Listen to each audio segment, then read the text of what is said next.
Bismillahirrahmanirrahim. Assalamualaikum warahmatullahi wabarakatuh. Waalaikumsalam warahmatullahi wabarakatuh. Gimana anak-anak hari ini kabarnya? Sehat? Sehat, Pak. Alhamdulillah sehat, Pak. Alhamdulillah. Semoga selalu kita semua diberikan kesehatan, keberkahan, rahmat dari Allah Subhanahu wa Ta'ala. Dan jangan lupa ya, di masa pandemi seperti ini kita tetap harus menjaga protokol kesehatan, cuci tangan, pakai masker, kemudian mengurangi mobilitas, jaga jarak. Ya, insya Allah mudah-mudahan semua terhindar dari berbagai wabah dan pandemi yang sekarang kita alami. Baik anak-anakku, saya ingin cek kehadiran, sepertinya udah lengkap ya. Semua sudah ada, Mbak Wergiati, Mbak Sri, Mbak Ainul ya. Ya lengkap. Dan sebelum kita mulai pembelajaran pada hari ini, ya mari kita bersama-sama berdoa. Ya saya minta kepada Mbak Wergiati untuk memimpin doa pada hari ini. Silahkan.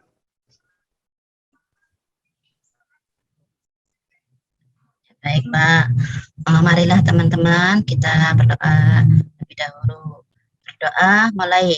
A'udzu billahi minasyaitonir rajim. Bismillahirrahmanirrahim. Raditu billahi rabban wa bil islami dinan wa bi Muhammadin nabiyyan wa rasulan rabbi zidni ilma warzuqni fahma. Amin. Ya, alhamdulillah ya, terima kasih kepada Mbak Wergiati yang telah memimpin doa kita semua.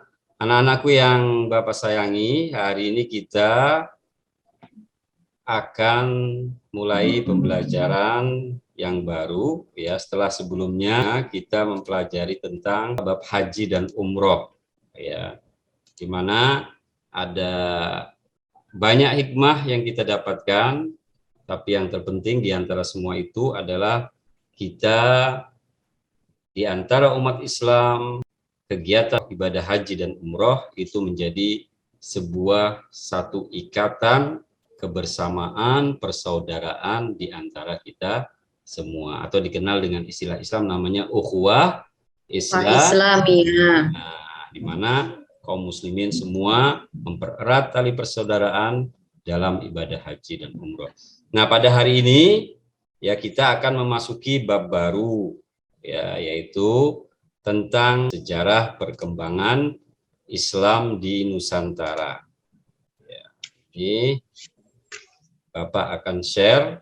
Lihat semua ya anak-anak ya, apa yang iya Pak, kelihatan Pak. Kelihatan. Tentang sejarah perkembangan Islam di Nusantara. Ya, kita ketahui bersama bahwa Indonesia adalah negara Islam dengan umat Muslim terbesar. Ya, negara dengan umat Muslim terbesar di dunia. Ya, karena banyak pengaruh yang menyebabkan negara kita ini menerima Islam yang luar biasa. Ya, dan ada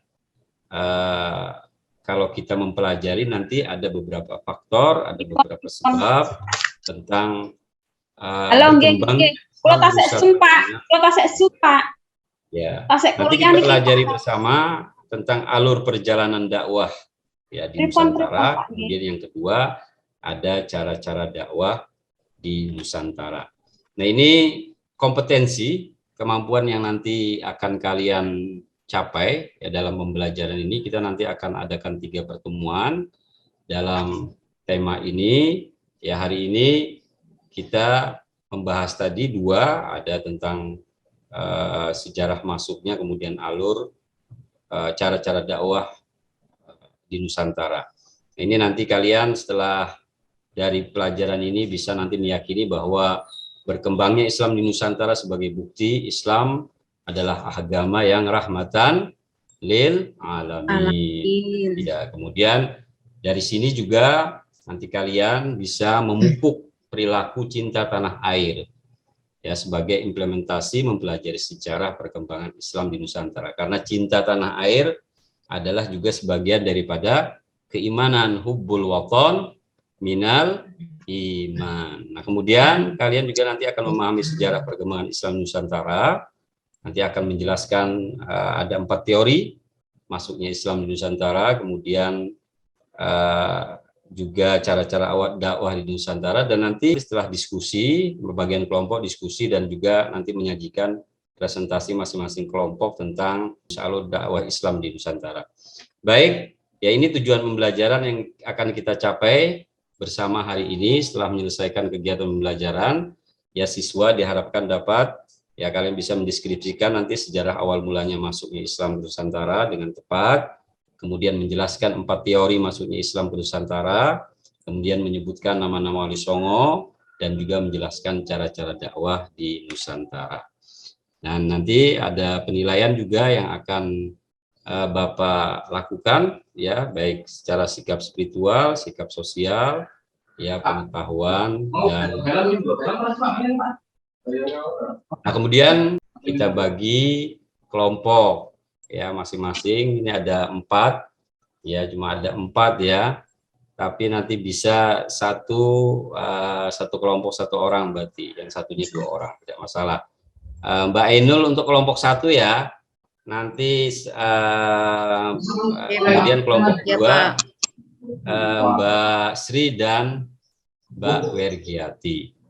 Iya, Pak. Nanti kelompok 1 kita nanti sama-sama mengamati video, kemudian berusaha untuk menemukan yang kelompok 1 nanti 4 teori masuknya Islam ke Nusantara. Ya ada 4 teori yang dikemukakan oleh para sejarah tentang masuknya Islam ke Indonesia. Kemudian kelompok 2 nanti Mbak Sri dan Mbak Wergiati ya untuk menemukan cara-cara dakwah di Nusantara.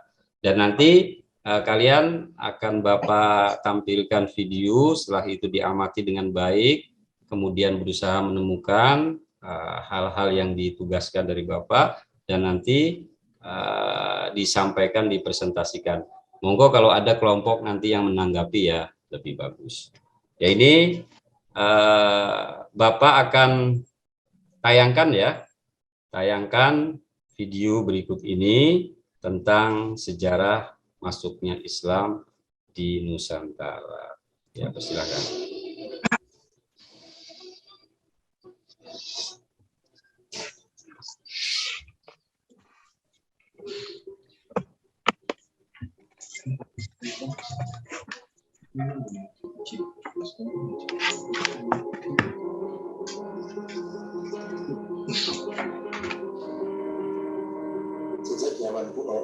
Ya baik anak-anakku, sudah kalian saksikan bersama ya, kita semua tadi melihat tentang video tayangan sejarah perkembangan Islam di Nusantara. Baik anak-anak, ya kalian sudah bisa tadi mengumpulkan data-data, dan saya sekarang mempersilahkan ya kepada kelompok 1 untuk membacakan hasil temuan ya tentang teori masuknya Islam ke Indonesia. Kepada Mbak Ainul ya dipersilahkan. Ya Pak, ini Pak untuk teori masuknya Islam di Indonesia Pak, itu ada 4 ternyata ya Pak. Yang pertama teori Mekah ya. Menurut teori Mekah, proses masuknya Islam di Indonesia adalah langsung dari Mekah dan Arab. Kemudian yang kedua teori Gujarat Pak, yaitu teori yang mengatakan bahwa proses kedatangan Islam ke Indonesia berasal dari Gujarat pada abad ke-7 Hijriah atau abad ke-13 Masehi. Kemudian yang ketiga teori Persia yang mengatakan bahwa proses kedatangan Islam ke Indonesia berasal dari daerah Persia.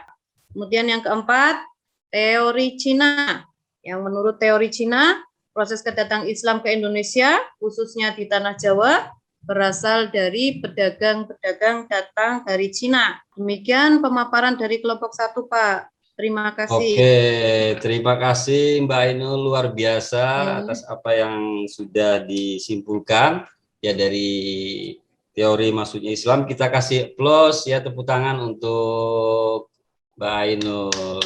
Ya, matur nuwun, Pak. Ya, luar biasa. Oke. Kemudian untuk kelompok 2, nanti monggo silahkan Mbak Sri atau Mbak Wergiati yang untuk menyampaikan tentang cara-cara dakwah Islam di Nusantara. Dipersilakan.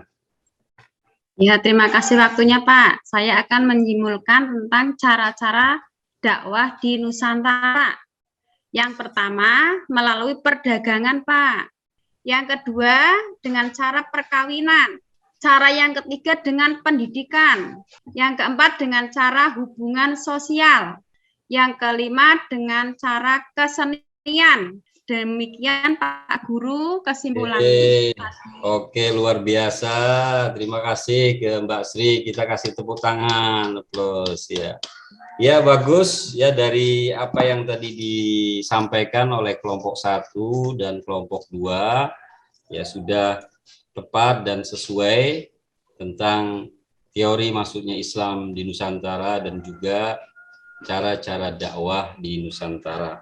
Ini satu hal yang kalian bisa perdalam lagi ya, dan kalian temukan dalam video tersebut bahwa sejarah yang ada di dalam perkembangan Islam di Nusantara itu ada faktor-faktor yang menyebabkan Islam berkembang kemudian juga diterima dengan mudah di tengah masyarakat. Ya, nanti kita pada pertemuan berikutnya nanti berupaya juga nanti membahas tentang dampak ya dari masuknya Islam, ada kerajaan-kerajaan kemudian yang lainnya. Tapi pada tahap ini saya rasa cukup ya, kalian nanti diperdalam lagi dari sumber-sumber yang lain. Ada kelompok lain ada yang menanggapi mungkin dari kelompok 1 ke kelompok 2 atau kelompok 2 ke kelompok 1 ya. Kalau tidak, pertemuan berikutnya kita nanti akan membahas tentang kerajaan Islam di Nusantara dan juga ada peran para pendakwah yang dikenal dengan Wali Songo ya. Kerajaan Islam itu tumbuh pesat, ada di Sumatera ya ketika itu, kemudian juga di Kalimantan, di Jawa juga. Nah, itu juga sebagai bukti bahwa Islam diterima di tengah masyarakat. Tentunya diterima dengan lapang dada, dengan cara dakwah yang sopan, yang elegan, ya tidak dengan penuh paksaan. Ya ini, nah nanti saya rasa sudah cukup ya, kalian bisa memahami dan mendapatkan ilmu dari aktivitas belajar kita hari ini. Ya, nanti saya juga akan berikan tugas, kalian bisa nanti kerjakan di rumah untuk menambah pengetahuan kalian ya tentang sejarah perkembangan Islam Nusantara. Ini Bapak kasih link Google Form ya. Kalian nanti bisa akses di sini, kemudian diisi ya dan diserahkan, dikumpulkan ke Bapak ya. Insya Allah kalian bisa mendapatkan ilmu yang lebih banyak dari pembelajaran ini. Itu saja ya pada pertemuan hari ini. Insya Allah bermanfaat dan mendapat limpahan rahmat semua dari Allah Subhanahu wa Ta'ala. Mari kita tutup pembelajaran pada hari ini dengan bersama-sama membaca Alhamdulillahirabbil alamin. Itu saja ya pertemuan pada hari ini, insya Allah bermanfaat dan kita nanti akan melanjutkan pembelajaran pada minggu berikutnya. Wabillahi taufiq wal hidayah. Wassalamualaikum warahmatullahi wabarakatuh. Waalaikumsalam warahmatullahi Waalaikumsalam warahmatullahi wabarakatuh.